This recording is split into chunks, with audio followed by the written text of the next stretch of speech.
Bonjour à toutes et à tous et bienvenue à nouveau dans Studio M, la chaîne d'Esprit Meuble. Esprit Meuble qui démarre sa deuxième après-midi en ce dimanche dans le hall 1 de la porte de Versailles. Et ici, on va la commencer cet après-midi en parlant d'un paradoxe. Le paradoxe de la maison qui est évidemment le lieu ultime de l'intime, son chez-soi, son cocon. Et comme c'est intime, on aime bien que cela soit caché. Mais c'est aussi, figurez-vous, un intime qui s'ouvre, on reçoit chez soi et donc on aime le montrer, ce chez-soi. C'est pas facile à dire ça. C'est un sujet qui est quasi psychanalytique que l'on vous propose donc maintenant, mais vous allez voir qu'il est très concret. Et quand on parle de quasi psychanalytique, on pense évidemment à Vincent Grégoire. Bonjour Vincent. Bonjour. Directeur des tendances pour le cabinet Nelly Rodi. On est également pour le concret avec Christophe Gazel, directeur général de l'Institut de la Maison. Bonjour. Bonjour Christophe. Et l'homme qui doit transformer nos contradictions en concret, c'est Vincent Euros. Bonjour. Bonjour. Le président de Takeoff Studio, un studio de design spécialisé dans les meubles et les objets de déco. Vincent Grégoire, ce hiatus entre vivre caché, vivre affiché, est-ce qu'il est présent vraiment dans l'esprit des consommateurs? En tout cas, est-ce qu'ils en ont conscience? Je ne suis pas sûr qu'ils en aient très conscience, mais en tout cas, c'est très présent.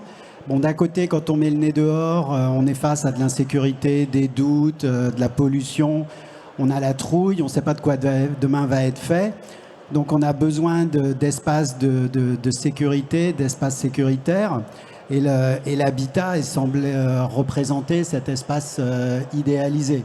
Donc, et c'est très fort chez la jeune, enfin c'est plus fort chez la jeune génération, qui est plus en proie au doute, à l'incertitude, qui est plus sujette à des problèmes de santé mentale.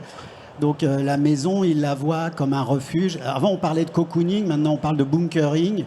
On veut se planquer dans sa maison.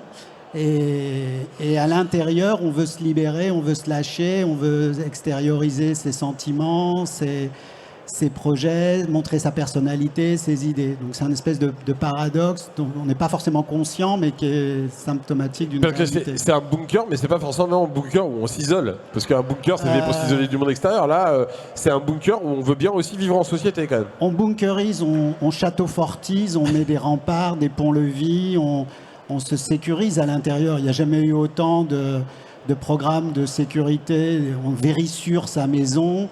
On combat les toxiques, on combat toutes les agressions venant de l'extérieur pour mieux se libérer à l'intérieur et pour mieux se lâcher à l'intérieur. Ouais, donc c'est voilà, les contradictions qui font que eh bien, on les retrouve peut-être dans les tendances que va nous décrire Christophe Gazel maintenant. Est-ce que ce que décrit Vincent Grégoire, le fait que ce soit devenu un refuge, quasiment un bunker, et qu'en même temps c'est un endroit où on a envie de se lâcher, et peut-être aussi de recevoir ses amis, sa famille, etc., ça se retrouve dans les études que tu mènes, Christophe? Oui, en fin de compte, les Français, ils aiment de plus en plus recevoir, mais comme le disait Vincent, ils veulent protéger leur territoire. Donc en fin de compte, on a sa meute à l'intérieur de la maison, on a des amis qui viennent, mais de plus en plus sélectifs. Et par contre, quand on est vraiment à la maison, et on le voit là sur les 10 premiers mois de l'année, les acteurs de la distribution qui ont des bonnes performances, c'est parce qu'il y a moins de trafic, il y a des paniers moyens qui augmentent, parce que les gens surinvestissent dans l'intérieur pour être bien chez soi et essayer de mélanger entre vie pratique, vie publique, mais sélectionnée. Et donc, il y a une réorganisation totale du fonctionnement de la maison, y compris de la chambre et du reste de la maison. Avant, il y avait que le séjour cuisine. Et là, on réorganise toute la maison pour fonctionner comme ça, à la fois en sécurité, à la fois en plaisir. Vincent Grégoire, dans les tendances que tu observes dans le monde entier, puisque tu voyages dans le monde entier, comment ça se traduit un peu cette contradiction, ce hiatus dont on parlait depuis le début là? Alors déjà, je voulais insister sur les nouvelles façons de recevoir. C'est-à-dire qu'on développe une nouvelle sociabilité, peut-être moins la famille de sang, mais plus la famille de cœur, dans la maison ou dans le jardin sécurisé. Donc il y a une augmentation de ces gender reveal, de ces baby showers, de ces pool parties quand on a la chance d'avoir une piscine, de tous ces nouveaux buffets, ces apéros dînatoires, ces slunch, ces drunch, ces brunch, ces crunch. Enfin, on reçoit d'une autre façon mais souvent autour du miam miam et du glou-glou. Ouais. Donc ça, c'est De façon moins formelle aussi. de façon moins formelle, ouais, plus décontractée, avec des vraies preuves d'amour, avec un vrai travail de plus de travail de mise en scène, parce qu'on joue sa life quand on reçoit, on joue sa vie, c'est-à-dire qu'on reçoit dans son intimité, mais on donne à voir ce qu'on a aussi à l'intérieur, on extimise ses sentiments et sa propriété. On extimise. Ouais, c'est-à-dire que dans la façon de recevoir ou dans la façon de mettre en scène son habitat, c'est beaucoup de nous qu'on raconte, c'est beaucoup de notre personnalité. Et donc, il y a une autre manifestation qui est assez intéressante, c'est tout ce souci de transparence. C'est-à-dire qu'à l'intérieur de la maison, les façades des dressings commencent à devenir plus transparentes. Les panneaux dans les cuisines, on commence à enlever des portes de placard pour scénographier toutes les trouvailles qu'on a pu faire sur Vinted, Le Bon Coin ou dans les vides-greniers ou dans la distribution traditionnelle. Voilà, on vitrinise, on met en scène les produits qu'on aime, on les donne à voir dans des meubles scénographiés. C'est une émotion instagrammable? Tout ça est forcément très très relié aux réseaux sociaux. On se planque derrière sa page Insta, sa page TikTok, sa page Facebook pour les plus anciens. Et après, ce qu'on met en scène, la façon dont on le met en scène, doit dire beaucoup sur nous. Et on est aussi très curieux de l'extimité des autres, c'est-à-dire de la façon dont les autres mettent en scène leurs désirs, leur couple. On va chercher beaucoup d'informations, beaucoup d'inspiration. Vincent Hérault, quand on dirige un cabinet de design comme vous, comment on fait pour concilier la créativité du design, ce qu'on racontait, l'envie de transparence, l'envie de se bunkeriser et en même temps l'envie de montrer des choses, et la créativité et ses envies du consommateur? C'est certainement l'enjeu du moment. Aujourd'hui, comme ça a été dit, dans la maison, on a plusieurs phases de vie. On souhaite aujourd'hui pouvoir recevoir différemment si c'est la famille ou si c'est la famille de cœur. Ça veut dire qu'on est sur de la fonction, tout en étant sur de l'esthétique, en permanence. Et la difficulté, c'est que les modes de vie, aujourd'hui, changent et ont beaucoup changé. Et j'oserais dire, en tant que designer, donc j'en prends une part de responsabilité, peut-être que les fonctions, le mobilier que l'on propose, ne change pas suffisamment vite par rapport à ça. Donc, on a un vrai enjeu aujourd'hui de cerner tous ces changements, sans oublier un facteur qui est primordial, quel que soit le niveau de gamme, c'est le prix, qui reste une clé très importante. Ça veut dire quoi très concrètement quand on dit que le mobilier n'a pas assez évolué? En gros, chez tout le monde, on retrouve encore un canapé, une table basse. Quand il y a la place, une table pour manger, mais je suis même pas sûr qu'on l'utilise encore beaucoup. Un lit, des chaises. En gros, voilà. Et ça, c'est pas suffisamment souple en termes de fonction. Ou ce que vous dites, c'est qu'aujourd'hui, il reste quand même du mobilier qui doit avoir une seule fonction, mais peut-être qu'il n'a pas assez évolué pour s'adapter aux environnements modernes. Aujourd'hui, on sait que un logement classique, c'est une baie vitrée, une cuisine ouverte sur le salon, par exemple. Ça veut dire que pour le meublant, les buffets, les rangements, il nous reste quoi? 2 murs, et encore, on a souvent une entrée. Donc il n'y a pas beaucoup de place pour mettre du meuble. Depuis 20 ans, tout ce qui était rangé dans le salon est passé dans la cuisine. Donc on doit complètement revoir le mode de vie de la pièce à vivre. Et la place faite au canapé est de plus en plus importante. Elle est moins importante pour le rangement. Néanmoins, quand on reçoit et que l'on a envie de faire un apéro dînatoire autour de la table basse, tous les consommateurs que l'on interroge trouvent que ce n'est pas confortable. C'est là que, en tant que designer et en tant que distributeur, on a sûrement des choses à faire pour accompagner ces nouveaux modes de vie. Sachant que la polyvalence, c'est-à-dire la transformation d'une fonction ou d'un meuble, ça coûte souvent très cher ou ça coûte dans l'esthétique. Donc on doit travailler, je crois, différemment. On est rentré dans un nouveau monde de compromis. On va parler après des contraintes économiques et industrielles. Vincent, tu voulais ajouter quelque Oui, chose? je voulais ajouter quelque chose en parlant de la table basse. Elle est très chahutée, cette table basse. Il va falloir vraiment la réinventer, la réenchanter, parce qu'on s'est rendu compte qu'avec le canapé, la table basse et un écran devant lequel on fait de plus en plus de jeux, de sport, d'activités, la table basse, elle finit par nous saouler, elle finit par nous gêner.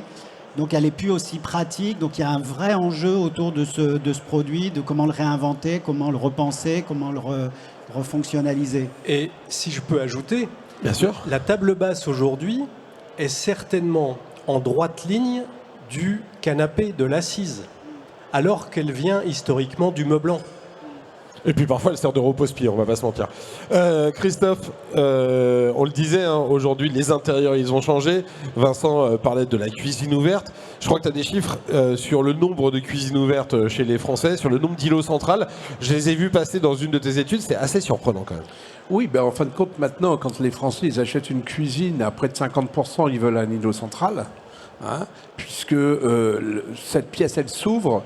Certains acteurs disent les Français aimeraient bien quand même refermer la cuisine parce qu'il y a des problèmes d'odeur, etc. Au final, dans les enquêtes qu'on mène, 16% seulement des Français souhaiteraient refermer. C'est plutôt des seniors. Tous les autres, ils veulent cette grande pièce. Les logements se réduisent, hein. Et puis, vous parliez de table basse, mais à la sortie du Covid, 30% des Français avaient viré la table basse pour faire tout YouTube sur la télé avec les jeux, les trucs, etc. Merci Ubisoft. Ben oui, parce qu'ils n'ont pas assez de place. Et du coup, il y a vraiment une réorganisation des modes d'habiter qui est en cours. Et dans une de nos études, on indique que, c'est vrai, et on le voit là sur les stands, il est clair qu'il y a des acteurs, par exemple, comme les acteurs de la cuisine, qui ont des très grosses usines, très organisées, et qui font de l'agencement plutôt que du meuble à poser, qui sont en train de préempter le rangement dans cette grande pièce à vivre, parce que c'est fonctionnalité esthétique et organisation de l'espace. On voit bien que tout ça est en train de se fondre. Néanmoins, la pièce de la cuisine, ou en tout cas l'espace de la cuisine, c'est plus devenu un espace où on fait que cuisiner. C'est devenu un espace... On réchauffe, on fait des travaux manuels, on fait plein de choses, on surveille les devoirs des enfants. On a la télévision ou les réseaux sociaux qui ne sont pas très loin, on les écoute d'une oreille. Donc, et puis on a des cuisines qui prennent de plus en plus de place et de plus en plus d'importance, alors que parfois on cuisine de moins en moins et on se fait de plus en plus livrer. Donc, ouais, aussi. On choisit, en fait c'est un choix. C'est-à-dire que c'est plus, on met dans une case, on a des multiples, et ce qui est intéressant aussi, c'est que cette cuisine, elle s'ouvre aussi sur l'extérieur, sur cette 5e pièce de la maison. Pour ceux qui ont la chance d'avoir une piscine, et il y a beaucoup de Français, étonnamment, qui ont des piscines, hein, quantitativement parlant, on a envie aussi et besoin de prolonger cet espace sur l'extérieur. Donc la fameuse baie vitrée, elle est aussi très reliée à la jonction qu'il peut y avoir entre la terrasse, l'intérieur, l'extérieur. Et ces nouvelles façons de recevoir aussi avec des barbecues, elle est aussi en constante croissance. et tout ça, ça retire autant de murs pour ranger. Tu veux, avant qu'on interroge Vincent, Oui, tu voulais rajouter juste quelque aussi, chose sur cette cuisine et le barbecue, l'explosion qui démarre, mais à venir, c'est bien entendu à la mode américaine, la cuisine d'été. Puisque maintenant, on a des salons qui permettent d'être à l'extérieur parce que les textiles techniques permettent d'avoir un vrai canapé à l'extérieur. Et on est en train de scénariser cette 5e pièce. Et le jardin devient vraiment une pièce à vivre avec une vraie cuisine. Parce qu'on veut profiter des bons moments, quoi. Vincent Hérault, si on revient à cet exemple de la table basse, qui est un objet qu'il faut réinventer, et je pense qu'il est compliqué à réinventer à plein de titres. Alors je suis sûr que vous avez plein d'idées avec votre papier, votre crayon, votre palette graphique pour le faire. Néanmoins, derrière, il y a des réalités industrielles, il y a des réalités économiques. Et ça, est-ce que ça vient brider votre créativité ou est-ce que c'est un élément dont vous dites qu'il fait il fait partie intégrante de votre créativité? C'est compliqué parce que je vais être obligé de critiquer un petit peu. Mais on est aussi là pour ça. Oui, forcément. Vincent adore dire du mal, par exemple. Plus la distribution, c'est-à-dire le vecteur qui va amener le produit vers le consommateur. Il est très difficile aujourd'hui, sachant qu'on est dans une évolution de la société et de la manière de se meubler qui bouge à une vitesse folle. Et on a besoin d'aligner les industriels, bien sûr les designers, et la distribution. Parce que tout nouveau produit, c'est un risque. C'est un risque super intéressant quand ça marche, et c'est une cata quand ça marche pas. Donc, je pense ça, c'est qu'aujourd'hui... la vie de l'industrie, j'ai envie de Oui, dire. c'est la vie de l'industrie, mais c'est quasiment la vie d'une filière, d'une profession. Et il est temps de prendre des risques. Il n'y a pas grand monde parti pour.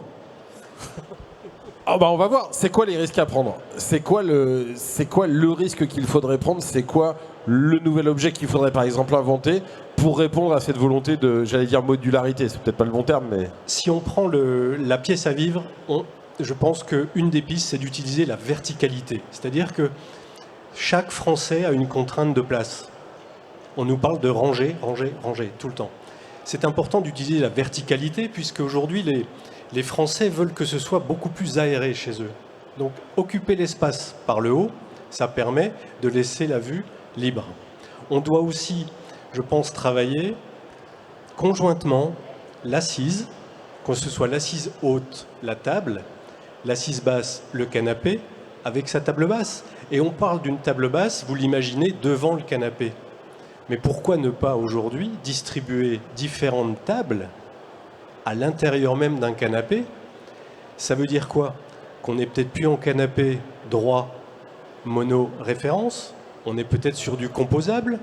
Le composable, il est un peu contraignant pour un certain type de distribution, mais c'est sûrement par là que l'on réussira à amener de nouvelles fonctions et de la polyvalence. Mais quand vous dites prendre des risques, et je parle sous le contrôle des deux observateurs du marché qui sont là, si ça répond à une attente du consommateur, et si vous arrivez à les convaincre que ça répond à une attente du consommateur, ça limite déjà le risque un peu, non? Tout dépend de la logique des acteurs sur la notion de temps. Et en ce moment, beaucoup d'acteurs sont sur action, réaction, portefeuille. Et un produit, il doit s'installer. Et quand je vois de plus en plus des nouveautés mises par des industriels chez des distributeurs et on dit ce produit, on le teste pendant un mois et si au bout d'un mois il n'a pas transformé, on change. On a des industriels qui sont des machines à créer et on ne donne pas la chance au produit de s'installer dans les bonnes conditions. Et donc cette accélération d'un objectif de rentabilité à court terme est pour moi un frein à l'accompagnement d'une évolution majeure des changements des modes d'habiter suite au Covid. Parce qu'après le Covid, on a tous retrouvé des clients pendant 2 ans et quasiment, gentiment, tout le monde a retravaillé comme avant. Et tout le monde a abattu du client, plus ou moins gentiment, mais tout le monde a fait le commerce. Et tout le monde a très vite oublié le nouveau monde. Et là, qui tout le s'était monde promis se de dit, construire. ça y est, le marché est reparti dans une phase cyclique négative. Il y a des tensions sur le pouvoir d'achat, mais il y a surtout une modification totale des comportements qui a été masquée par cette folie du Covid et du post-Covid. Et quand on fait 90 000 enquêtes consommateurs par an, on interroge les gens sur les styles, leur mode d'habiter, toutes les pièces de la maison. On voit bien que quand le consommateur ne trouve pas, qu'est-ce qu'il fait? S'il a un besoin, il achète quand même, mais il se désimplique budgétairement, donc il achète pas cher. Et en ce moment, les volumes qui passent par les marketplaces chinoises, même en mobilier et en décoration, sont démentiels, parce que le client, il dit, c'est des codes que je connais, c'est des produits que je connais, mais je les achète tellement peu cher que je ne prends aucun risque. Du coup, si on veut recréer de la valeur, il est temps que tout le monde se mette en ordre de marche avec une vision moyen terme. On peut avoir un succès instantané, mais il faut quand même réorganiser, il faut former les équipes de vente. Et les équipes de vente, entre vendre un produit comme ça et vendre, par exemple, tu dis la table de salle à manger, elle disparaît, c'est le meilleur score des ventes depuis 3 ans, parce que je veux recevoir avec une table à allonge. Tu vois, c'est passionnant. Je disais pas qu'elle disparaît, je disais qu'on l'utilise moins souvent qu'avant, ce qui est 200 €. Et là où on est aussi dans un paradoxe, c'est que les réseaux sociaux sont extrêmement inspirants, donnent tout un tas d'idées.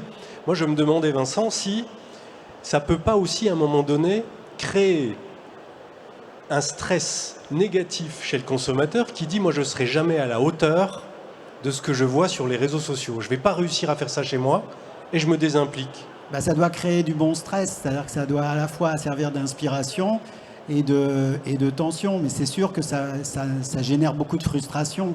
espèce d'intolérance comme ça à la frustration, où les gens sont totalement insatisfaits, il leur faut des trucs tout de suite, vu sur les réseaux sociaux. Nous, ce qui nous étonne, c'est la population dans les milieux populaires qui arrive chez un cuisiniste, par exemple, avec des images venant de Pinterest.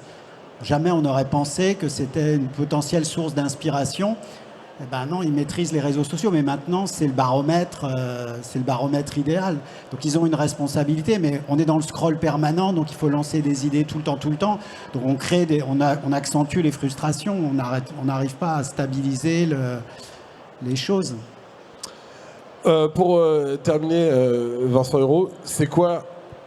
Alors, je ne sais pas si vous le faites actuellement ou si vous avez un rêve, une envie ou un désir particulier. L'objet que vous aimeriez réinventer là, dans votre studio de design où vous vous dites j'aimerais bien m'attaquer à cet objet-là pour lui trouver une nouvelle, une nouvelle fonction ou une fonction qui colle plus à la nouvelle façon de vivre.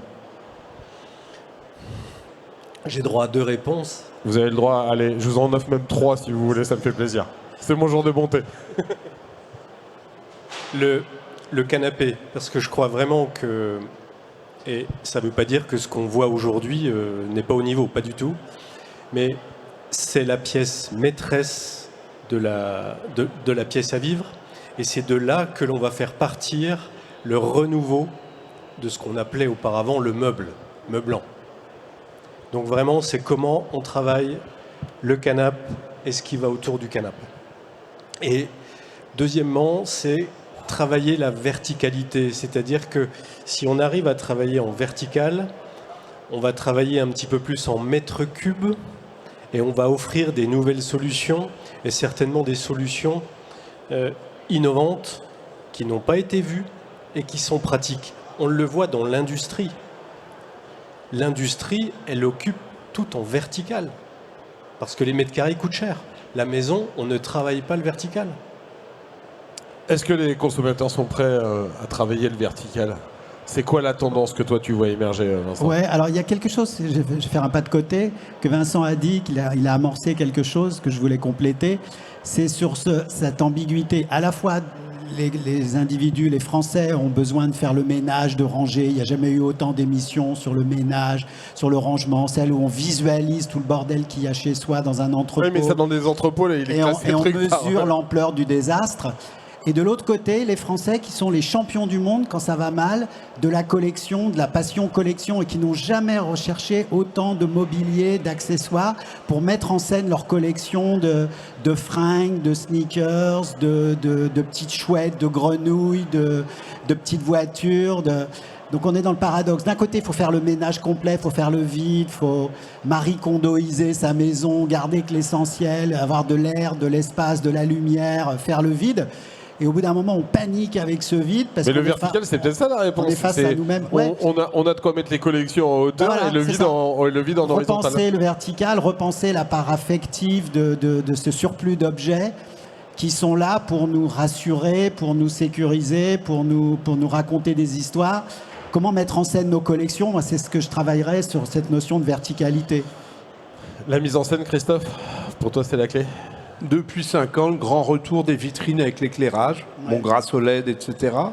Mais on retrouve les livings qu'on avait dans les années 70 où il y avait forcément une porte entière vitrée avec un éclairage et présentation d'une série de verres ou d'une collection, etc.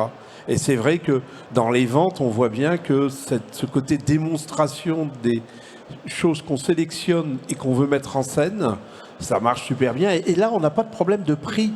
Parce que comme il y a de la passion, comme il y a de l'implication, on augmente les paniers. Et c'est la même tendance dans l'électroménager. On n'a jamais autant vitriné son réfrigérateur, on n'a jamais autant vitriné sa cave à vin, on n'a jamais autant vitriné des garde-manger, sa machine à laver. Le hublot, ils ont pris tellement d'importance qu'on voit même presque maintenant à l'intérieur. Donc c'est cette façon d'extimiser l'intérieur des choses, c'est sur toute la maison que c'est en train de prendre de l'ampleur. Parfois le linge qui se lave, c'est mieux qu'une série Netflix. Hein. Non mais une cheminée, regardez le feu dans la cheminée. Exactement. Plutôt que de regarder la télé. Mais attends, tout à l'heure j'étais chez un industriel qui a un four ménager à pizza, qui fait aussi des pizzas. Et ben la pizza elle lève en 2 minutes 30. Bah tu regardes ça comme une série, c'est fascinant à voir, la pâte qui lève, on a l'impression d'être devant un time-lapse. Et je crois que pour le meuble, un enjeu important, si vous avez vu le film Chien 51, secteur 2, l'écran est omniprésent, l'appart c'est un canapé, Et un écran. tout ce qui est vitré c'est un écran, la communication, tout se fait au travers des écrans. Et ça fait encore plus disparaître le meuble. Donc, on a. Moi, je veux un bien, enjeu. mais ma fille qui a 20 ans, la télé, elle la regarde pas. Non, mais Elle a ce un sont ordi, des elle a écrans une tablette. Elle a un écran. Oui, elle a un écran, mais elle a un ordi qu'elle trimballe avec elle partout dans toutes les pièces de la maison. Ouais, mais un écran mais fixe, Le on s'en mur, fout ça va complètement. devenir son écran. Dans Chien 51, la baie vitrée, c'est l'interface C'est avec l'écran. l'extérieur pour commander des trucs. Ouais, c'est ça. Donc, si on va vers ça, et le progrès, on ne l'arrêtera pas, on a intérêt vraiment à se bouger dès maintenant dans le métier du meuble. Eh ben, on va s'arrêter là-dessus. Merci beaucoup, Vincent Hérault. Je suis curieux de voir comment vous allez réinventer le canapé. Et on vous réinvitera avec grand plaisir avec les premières ébauches. Vincent Grégoire, on va se retrouver un petit peu plus tard dans la journée. Christophe Gazelle, on ne cesse de se retrouver. C'est toujours un plaisir. Merci à tous de nous avoir suivis dans Studio M. J'espère que ça vous aura passionné comme moi, ça m'a passionné. Merci donc de nous avoir suivis. Et puis, vous êtes toujours les bienvenus ici dans le hall 1 de la Porte de Versailles à Esprit Meuble. À tout à l'heure.